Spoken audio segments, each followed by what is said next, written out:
নমস্কার দর্শকবৃন্দ, আজকে শিক্ষা দপ্তর থেকে এবং মধ্যশিক্ষা পর্ষদের তরফ থেকে সমস্ত স্কুলে টাইম শিডিউলটা ডে সেশন থেকে মর্নিং সেশনে নিয়ে আসার জন্য একটা বিজ্ঞপ্তি জারি করেছে এবং এক্ষেত্রে সমস্ত বিষয়টি কিন্তু বিদ্যালয় প্রধানদের উপরে দায়িত্ব দিয়ে দেওয়া হয়েছে যে পরিস্থিতি বুঝে তারাই নির্বাচন করবেন যে ডে সেশনে ক্লাস হবে না মর্নিং সেশনে ক্লাস হবে।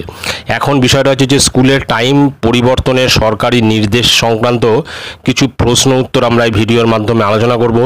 সোশ্যাল মিডিয়াতে একটা স্কুলের প্রধান শিক্ষক এই প্রশ্ন এবং তার উত্তর কি হতে পারে সেই সংক্রান্ত একটি প্রতিবেদন প্রকাশ করেছেন, সেটি আমি আপনাদের সঙ্গে শেয়ার করছি।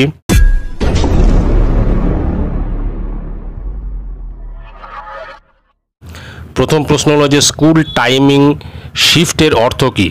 এর উত্তর হচ্ছে ব্যাপক অর্থে ডে স্কুলের টাইমিং 10:35 থেকে যেটা 4:30 পর্যন্ত ছিল সেটাকে মর্নিং শিফটে নিয়ে আসা।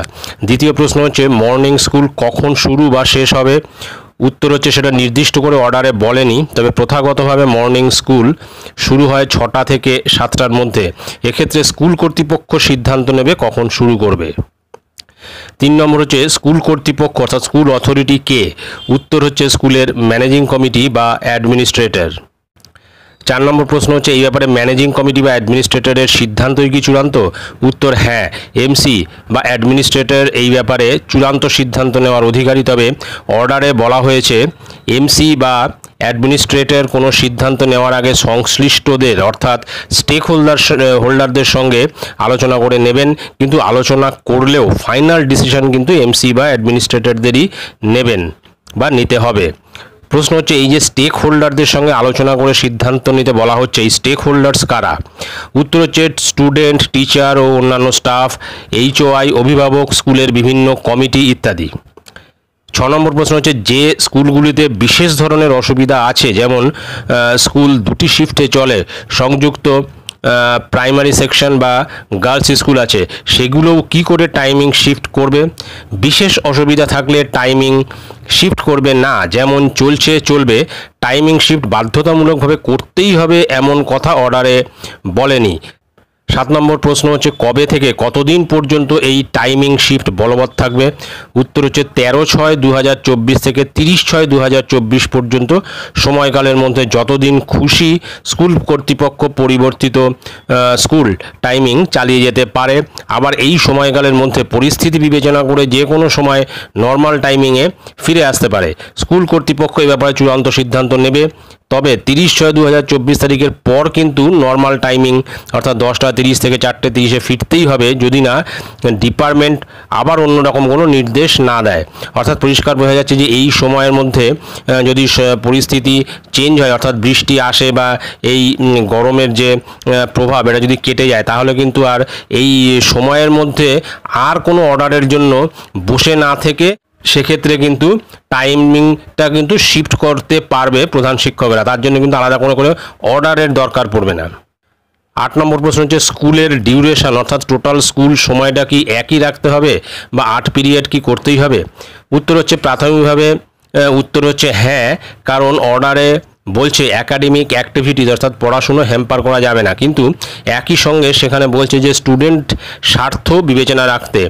এখন 5.5 ঘন্টা স্কুল চালাতে গেলে ছুটি হবে 12টা থেকে 12:30 এই সময়ে, তখন ছুটি দিলে স্টুডেন্টরা রোদের মধ্যে ফিরবে, তাতে তাদের শরীর খারাপ হবে, সেটাও কিন্তু স্বার্থের বিরোধী কাজ।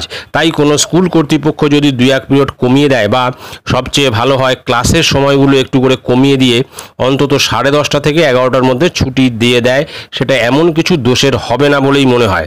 শাস্তির মুখে পড়ার সম্ভাবনা নেই। এই অর্ডারে স্ট্রিক্টলি বলেও দেয়নি এই পরিস্থিতিতেও টোটাল স্কুল আওয়ার্স একই রাখতে হবে।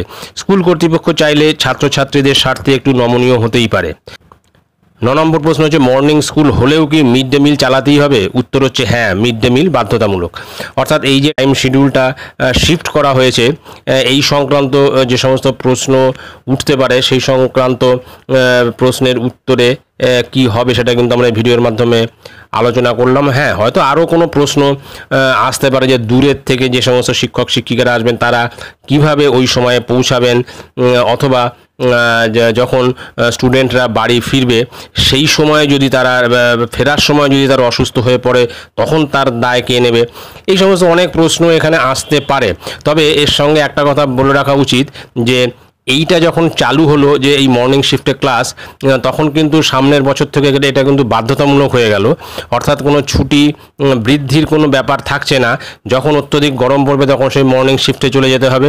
আবার গরমের ছুটি শেষ হওয়ার পর আবার যদি গরম থেকে যায় তাহলে আবার সেই মর্নিং শিফট। এইভাবেই কিন্তু এটা কিন্তু এক প্রকার বলতে গেলে এই পদ্ধতিটা কিন্তু শুরু হয়ে গেল। তো যাই হোক, আপনারা কমেন্ট করে জানাতে পারেন। ভিডিওটি ভালো লাগলে অবশ্যই সাবস্ক্রাইব করবেন চ্যানেলটি পরবর্তী আপডেট ভিডিও পাওয়ার জন্য। ধন্যবাদ।